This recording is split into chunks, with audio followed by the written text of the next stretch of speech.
Hi students, already ಈ job recruitment ನಾನು short ವಿಡಿಯೋದಲ್ಲಿ ಹಾಕಿದ್ದೆ. ಆದರೆ ಒಂದು students long video sir full detail ಆಗಿ ವಿಡಿಯೋ ಮಾಡಿ ಹಾಕಿದ್ದಕ್ಕೆ ಇವಾಗ ಒಂದು ವಿಡಿಯೋ ಮಾಡ್ತಾ ಇದ್ದೀನಿ. So railway recruitment cell RRC, ಹೌದಾ? ಸೊ ಇದರಲ್ಲಿ ಅರೌಂಡ್ 2418+ ಪೋಸ್ಟ್ ಕಾಲ್ ಮಾಡಿದ್ದಾರೆ. ಸೊ ಕ್ಲೋಸಿಂಗ್ ಡೇಟ್ ಇನ್ನು 11/9/2025 ತನಕ ಇದೆ. ಸೊ ಯಾರು ಅಪ್ಲೈ ಮಾಡಿಲ್ಲ ಅವ್ರು ಹೋಗಿ ಅಪ್ಲೈ ಮಾಡಿ. ಯಾರ್ದು 10th+ IT ಆಗಿದೆ ಅಂತೇಳಿ, ಹೌದಾ? ಸೊ ಅವ್ರು ಮಾತ್ರ ಅಪ್ಲೈ ಮಾಡಿ, ಉಳಿದವ್ರು ಯಾರು ಅಪ್ಲೈ ಮಾಡಕ್ಕೆ ಹೋಗಬೇಡಿ, ಯಾಕಂದ್ರೆ ಅದಿರೋದು ಅದ್ರ ಮೇಲೆ, ಹೌದಾ?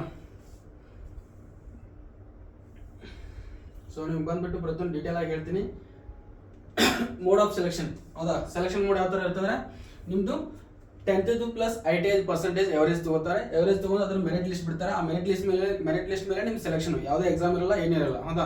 ಸೊ ಮೆರಿಟ್ ಲಿಸ್ಟಲ್ಲಿ ಬಂದರೆ ಮುಗಿದೋಯ್ತು. ಪರ್ಸೆಂಟೇಜ್ ಏನಾದರೂ 10th+ ITI ಏನಾದ್ರು ಪರ್ಸೆಂಟೇಜ್ ಇದ್ದರೆ 100% ಜಾಬ್ ಆಗುತ್ತೆ ಮೆರಿಟ್ ಲಿಸ್ಟಲ್ಲಿ ಬಂದರೆ, ಹೌದಾ? ಸೊ ಮೆರಿಟ್ ಲಿಸ್ಟಲ್ಲಿ ಬರಬೇಕು. ಅಬೌವ್ 90 ಎತ್ತಿದ್ರೆ ಆರಾಮ್ ಈಸಿಯಾಗಿ ಜಾಬ್ ಆಗುತ್ತೆ ಅಂತ ನನಗೆ ಹೋಪ್ ಇದೆ. ಯಾಕಂದರೆ 90 ಮೇಲಿದೆ ಅರೌಂಡ್ 2000+ ಪೋಸ್ಟ್ ಇದಾವಲ್ವಾ, ಸಿಗುತ್ತೆ ಅನ್ನೋ ಹೋಪ್ ಅಷ್ಟೇ. ಸೊ ನೆಕ್ಸ್ಟು, ಸಪೋಸ್ ಏನಾದ್ರು in case of two students same marks same age ಒಳಗಡೆ ಬಂದರೆ, in case of the dates of birth also same, ಹೌದಾ?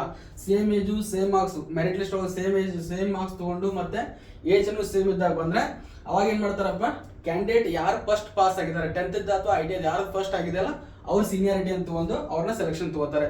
ಯಾರು ಜೂನಿಯರ್ ಇರ್ತಾರಲ್ಲ, ಸಪೋಸ್ ನಿಮ್ದು ಏನಾದರೂ ನಿಮ್ಗಿಂತ ಸೇಮ್ ಏಜ್ ಮತ್ತು ಸೇಮ್ ಮಾರ್ಕ್ಸ್ ಇದ್ದವ್ರದ್ದು ಏನಂದ್ರೆ 2010 ಏನಾದರೂ ನಿಮಗೆ ಮುಗಿದ್ರೆ, ಅವ್ನು 2009 ಮುಗಿದ್ರೆ ಅವ್ರನ್ನ ಸೆಲೆಕ್ಟ್ ಮಾಡ್ಕೋತಾರೆ. 2009 ಯಾರು ಪಾಸ್ ಆಗಿರ್ತಾರಲ್ಲ ಅವ್ರದ್ದು ಸೆಲೆಕ್ಷನ್ ಆಗುತ್ತೆ, ಹೌದಾ? ಸೊ ಆ ಥರ ಕಂಪ್ಯಾರಿಸನ್ ಮಾಡ್ತಾರೆ. Final merit list will be prepared in cluster wise, ಹೌದಾ? ಕ್ಲಸ್ಟರ್ ನಿಮ್ಗೆ ಆಲ್ರೆಡಿ ಹೇಳಿದ್ದೀನಿ, ಕ್ಲಸ್ಟರ್ ವೈಸ್ ಜಾಬ್ ಇರೋದು, ಹೌದಾ? ಸೊ ಮುಂಬೈ ಆ ಥರ ಕ್ಲಸ್ಟರ್ಸ್ ಇದೆ. ನಿಮ್ಗೆ ಕೆಳಗಡೆ ಹೋಗ್ತಾನಲ್ಲ ಅವ್ರು ನೆಕ್ಸ್ಟ್ ಕಂಟಿನ್ಯೂ ಮಾಡ್ತೀನಲ್ಲ ಲಾಸ್ಟ್ ತನಕ ನೋಡಿ, ಅವಾಗ ಅರ್ಥ ಆಗುತ್ತೆ ಯಾವ ಕ್ಲಸ್ಟರ್ಲಿ ಎಷ್ಟೆಷ್ಟು ಜಾಬ್ ಇದಾವೆ ಅಂತೇಳಿ, ಹೌದಾ?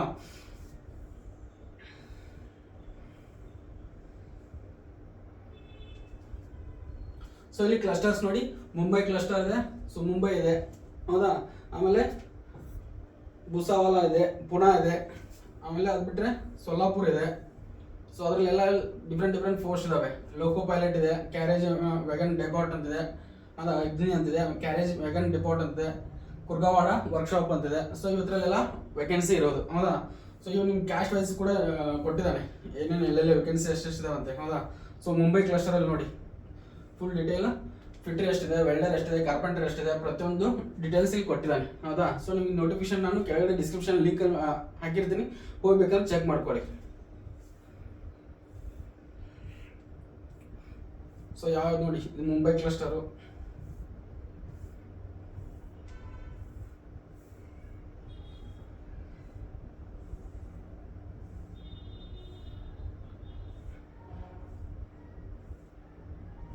ಇದನ್ನು Bhusawal cluster, Pune cluster, Nagpur cluster, Solapur cluster. So ಎಲ್ಲ ಥರ ಕೂಡಿ ನಿಮಗೆ 2000+ ವೇಕೆನ್ಸಿ ಇರೋದು, ಹೌದಾ? ಸೊ ನಿಮ್ಗೆ ನಿಯರ್ ಬೈ ಯಾವುದಾದ್ರು ಇದ್ರೆ ಯಾವ್ದು ಸ್ಟೇಟ್ ನಿಯರ್ ಆಗುತ್ತಲ್ಲ ಅಲ್ಲಿ ಬೇಕಾದ್ರೆ ನೀವು ಹಾಕೋಬೋದು. ಆಮೇಲೆ ಎಲಿಜಿಬಿಲಿಟಿ ಕಂಡೀಷನ್ ನೋಡ್ಕೊಳ್ಳಿ, ಹೌದಾ?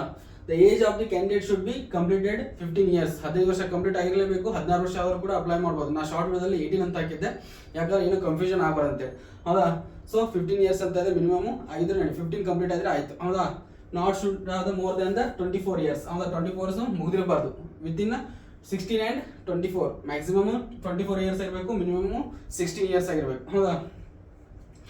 Upper age limit relaxable by the 5 years, ಹೌದಾ? SC/ST ಗೆ 5 years ಇದೆ ಆ್ಯಂಡ್ 3 years OBC ಕ್ಯಾಂಡಿಡೇಟ್ಸ್ ಇದೆ, ಹೌದಾ? SC/ST ಏನಾದ್ರು ಇದ್ರೆ ಅವ್ರಿಗೆ 5 years ರಿಲ್ಯಾಕ್ಸೇಷನ್ ಇದೆ. ಆಮೇಲೆ OBC ಗೆ 3 years ರಿಲ್ಯಾಕ್ಸೇಷನ್ ಇದೆ. ಇವನ್ ಆರ್ಮಿ ಪರ್ಸನ್ ಕೂಡ ರಿಲ್ಯಾಕ್ಸೇಷನ್ ಇದೆ, ಹೌದಾ? ಇವಾಗ ನೋಡಿ, ಜನರಲ್ ಅವರು 12/8/2001 to 12/8/2010 ಮಟ್ಟ ಅಷ್ಟರಲ್ಲೇ ಬಾರ್ನ್ ಆಗಿರಬೇಕು, ಹೌದಾ? ನೆಕ್ಸ್ಟ್ ಇವ್ರದ್ದು SCದು 12/8/1996 to 12/8/2010 ಒಳಗಡೆ ಬಾರ್ನ್ ಆಗಿರ್ಬೇಕು, ಹೌದಾ? Next 12/8/1996 to 12/8/2010. ಸೊ ಎಲ್ಲದು ಸೇಮ್, SC/ST ಆ್ಯಂಡ್ OBCದು ಸೇಮ್ ಇದೆ, ಜನರಲ್ ಮಾತ್ರ ಚೇಂಜ್ ಇದೆ, ಹೌದಾ? ಸೊ ಇದನ್ನ ನಾನು ಹೇಳಿದ್ದು ನಿಮ್ಗೆ ಡಿಫ್ರೆನ್ಸ್ ಶಾರ್ಟ್ ವಿಡಿಯೋದಲ್ಲಿ ಇದನ್ನೇ ಹೇಳಿದ್ದು, ಹೌದಾ? ಸೊ ಈ ನೀವು ಲಿಮಿಟ್ ಒಳಗೆ, ಈ ಎರಡರೊಳಗಡೆ ಏನಾದರೂ ಬಾರ್ನ್ ಆಗಿ ನಿಮ್ದು ಎಜುಕೇಷನ್ ಕಂಪ್ಲೀಟ್ ಆಗಿದ್ರೆ ಸೊ ನೀವು ಅಪ್ಲೈ ಮಾಡ್ಬೋದು, ಹೌದಾ? ಸೊ ನೀವು ಡಿಸಬಿಲಿಟಿ ಇದ್ರೆ ಅವ್ರು ಕೂಡ ಅಪ್ಲೈ ಮಾಡ್ಬೋದು. ಯಾರು ಫಿಸಿಕಲ್ ಹ್ಯಾಂಡಿಕ್ಯಾಪ್ ಇದ್ರೆ ಅವ್ರಿಗೆ 10 years ರಿಲ್ಯಾಕ್ಸೇಷನ್ ಇದೆ, ಸೊ ಅವರು ಕೂಡ ಅಪ್ಲೈ ಮಾಡ್ಬೋದು. ಈಗ ಆರ್ಮಿ ಪರ್ಸನ್ಸ್ ಕೂಡ ಅಪ್ಲೈ ಮಾಡ್ಬೋದು 10 years for the ex service man. ಹೌದಾ?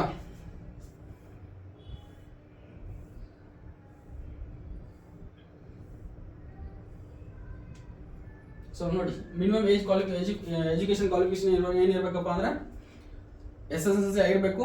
SSLC ಪ್ಲಸ್ ಅದ್ರ ಜೊತೆಗೆ national counselling for the vocational training. ಇದು ಎತ್ತರದ ಅಂದ್ರೆ ಇದ್ರದ್ದು ಯಾವುದು ITI.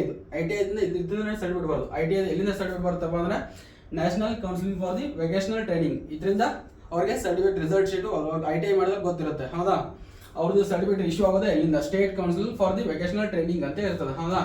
NCVL and NCVT and SCVT. ಹೌದಾ? ಈ ತರ ಅವ್ರಿಗೆ ಮಾರ್ಕ್ಸ್ ಕಾರ್ಡ್ ಬರೋದು. ಹೌದಾ? ಈ ನಮ್ಮ SSLC PUC ಬರ್ತಲ್ಲ ಆ ಥರ ಬರಲ್ಲ. ಅವ್ರಿಗೆ national counselling for the vocational training ಅಂತ ಬರುತ್ತೆ, ಇಲ್ಲ state counselling for vocational training ಅಂತ ಬರುತ್ತೆ. ಹೌದಾ? ಪೇಮೆಂಟ್ ಫೀಸು 100 rupees ಇರುತ್ತೆ ಜನರಲ್ಗೆ. ಅದರ್ ಕ್ಯಾಂಡಿಡೇಟ್ಸ್ಗೆ ಎಕ್ಸಾಮ್ ಫೀಸ್ ಇರಲ್ಲ, ಡೈರೆಕ್ಟ್ ಆಗಿ ಅಪ್ಲೈ ಮಾಡ್ಬೋದು ಅಷ್ಟೇ. ಅಂದ್ರೆ ಇದು 100 rupees ನಾನ್ ರಿಫಂಡೇಬಲ್ ಅಂತ ಹೇಳಿದ್ದಾರೆ, ರಿಫಂಡ್ ಆಗಲ್ಲ ಅಂತ ಹೇಳಿದ್ದಾರೆ.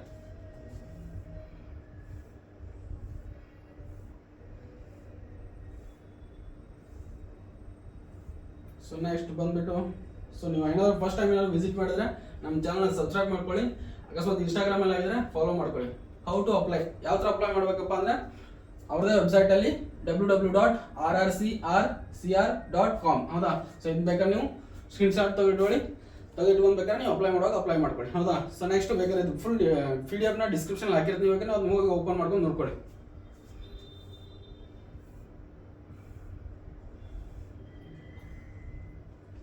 ಮತ್ತೆ ಸ್ಕ್ಯಾನ್ ಫೋಟೋ ಕಾಪಿ ಇರಬೇಕು, ನಿಮ್ಗೆ ಫೋಟೋ ಇರಬೇಕು. ಅದ್ರ ಸೈಜ್ ಬಂದ್ಬಿಟ್ಟು 3.5 cm 3.5 cm. ಸೈಜ್ ಬಂದ್ಬಿಟ್ಟು 100 dpi ಒಳಗಡೆ ಇರಬೇಕಂತಾರೆ. JPG ಫಾರ್ಮೆಟ್ JPEG ಫಾರ್ಮೆಟ್ ಒಳಗಡೆ ಇರಬೇಕು, ಅಥವಾ 20 KB to 70 KB. ಇದು ನೀವು ಫೋಟೋಶಾಪ್ ಅಲ್ಲಿ ಮಾಡಿದ್ರೆ ಬಂದೇ ಬರುತ್ತೆ, ಅಥವಾ ಪೇಂಟ್ ಅಲ್ಲಿ ಮಾಡ್ಬೋದು ರೀಸೈಜ್. ಈಗಂತೂ ಮೊಬೈಲ್ ಅಲ್ಲೇ ಮಾಡ್ಬೋದು. ಸೊ ಮಾಡ್ಕೊಂಡು ನೀವು ಅಪ್ಲೈ ಮಾಡ್ಕೊಳ್ಳಿ. ಹೌದಾ? ಸೊ ನೆಕ್ಸ್ಟ್ ಬಂದ್ಬಿಟ್ಟು ಸ್ಕ್ಯಾನ್ಡ್ ಸಿಗ್ನೇಚರ್ ಕಾಪಿ ಇರಬೇಕು. ಹೌದಾ? ನಿಮ್ಮ ಸಿಗ್ನೇಚರ್ ಸ್ಕ್ಯಾನ್ ಆಲ್ಮೋಸ್ಟ್ ಅಪ್ಲೈ ಮಾಡ್ತಿದ್ದೆ ಅಂದ್ರೆ ನಿಮ್ಗೆ ಗೊತ್ತಿದ್ದೇ ಇರುತ್ತೆ. ಸಿಗ್ನೇಚರ್ ಸ್ಕ್ಯಾನ್ ಇರಬೇಕು ಆ್ಯಂಡ್ ಫೋಟೋನು ಸ್ಕ್ಯಾನ್ ಇರಬೇಕು. ಇವನ್ ನಿಮ್ಮ ಮಾಸ್ ಕಾರ್ಡ್ ಎಲ್ಲ ಡಾಕ್ಯುಮೆಂಟ್ಸ್ ಎಲ್ಲ ಕ್ಯಾಸ್ಟ್ ಇದ್ದು ಎಲ್ಲ ಇರಬೇಕು, ಸ್ಕ್ಯಾನ್ ಕಾಪಿ ಇರಬೇಕು, ಅದು ಅಪ್ಲೋಡ್ ಮಾಡ್ಬೇಕು ಅಷ್ಟೇ. ನೋಡಿ, SSC ಅಥವಾ SSLC or equivalent mark sheet ಅದು ಇರಬೇಕು, ಸ್ಕ್ಯಾನ್ ಮಾಡಿ. ಆ್ಯಂಡ್ NCVT ಅಂದರೆ ITI ಅದು ಕೂಡ ಸ್ಕ್ಯಾನ್ ಕಾಪಿ ಇರಬೇಕು. ಹೌದಾ? ಸೊ ಕ್ಯಾಸ್ಟ್ ಇದಿರಬೇಕು. ಡಿಸೇಬಿಲಿಟಿ ಸರ್ಟಿಫಿಕೇಟ್ ಇದ್ರೆ ಡಿಸೇಬಿಲಿಟಿ ಸರ್ಟಿಫಿಕೇಟ್ ಅದು ಇರಬೇಕು, ಅದನ್ನು ನೀವು ಸ್ಕ್ಯಾನ್ ಮಾಡಿ ಇಟ್ಕೋಬೇಕು. And discharge service man, ex service ಮ್ಯಾನ್ಗೆ ಡಿಸ್ಚಾರ್ಜ್ ಸರ್ಟಿಫಿಕೇಟ್ ಅಂತ ಕೊಡ್ತಾರೆ. ಹೌದಾ?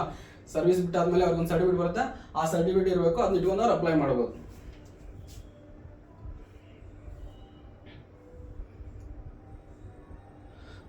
ಲಾಸ್ಟ್ ಡೇಟ್ ಆಗಿದೆ ಅಂದ್ರಪ್ಪ 11/9/2025 till 17, ಅಂದರೆ ಸ್ಟಿಲ್ 17 ಐ ಥಿಂಕ್ 5 o'clock ಆಗುತ್ತೆ. ಸೊ ಅಲ್ಲಿ ತನಕ ನೀವು ಅಪ್ಲೈ ಮಾಡ್ಬೋದು. ಟ್ರೈನಿಂಗ್ ಪೀರಿಯಡ್ ಎಷ್ಟು ಇರುತ್ತಪ್ಪ? 1 month ಟ್ರೈನಿಂಗ್ ಪೀರಿಯಡ್ ಇರುತ್ತೆ. 1 month ಟ್ರೈನಿಂಗ್ ಪೀರಿಯಡ್ ಅಲ್ಲಿ ಚೆನ್ನಾಗಿ ವರ್ಕ್ ಮಾಡಿದ್ರೆ ಆಯ್ತು. ಹೌದಾ?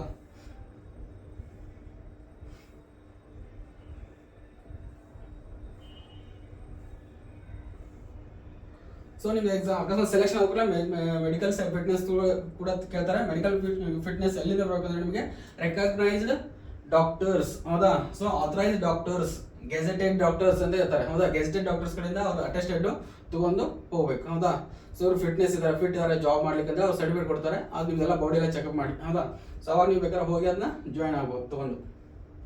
ಸೊ ಏನಾದ್ರು ನಿಮ್ಗೆ ಡೌಟ್ಸ್ ಇದ್ರೆ helpdesk.rrc.cr@gmail.com ಮೇಲ್ ಹಾಕಿ ಅವ್ರು ರಿಪ್ಲೈ ಮಾಡ್ತಾರೆ. ಸೊ ಐ ಥಿಂಕ್ ಇಷ್ಟೇ ಇರೋದು. ಸೊ ಇಷ್ಟು ಬಂದ್ಬಿಟ್ಟು ನಿಮ್ದು RRC recruitment, railway recruitment cluster ಅಂತೇಳಿ. ಹೌದಾ? ಸೊ ಇಷ್ಟು ಡೀಟೇಲ್ಸ್ ಎಲ್ಲ ಕೊಟ್ಟಿದ್ದೀನಿ. ಇದೇ ಥರ ಡೀಟೇಲ್ಸ್ ಜಾಬ್ ಅಪರ್ಚುನಿಟೀಸ್ ನಿಮ್ಗೆ ಏನಾದರೂ ಬೇಕಂದರೆ ನಮ್ಮ ಚಾನಲ್ನ ಸಬ್ಸ್ಕ್ರೈಬ್ ಮಾಡ್ಕೊಳ್ಳಿ. ಇದೇ ಥರ ಅಪ್ಡೇಟ್ಸ್ ಕೊಡ್ತಾ ಇರ್ತೀನಿ. ಆ್ಯಂಡ್ ಸಪೋರ್ಟ್ ಮಾಡಿ, ಯಾರಿಗೆ ನೀಡಿರುತ್ತೋ ಅವ್ರಿಗೆ ಶೇರ್ ಮಾಡಿ. Thank you.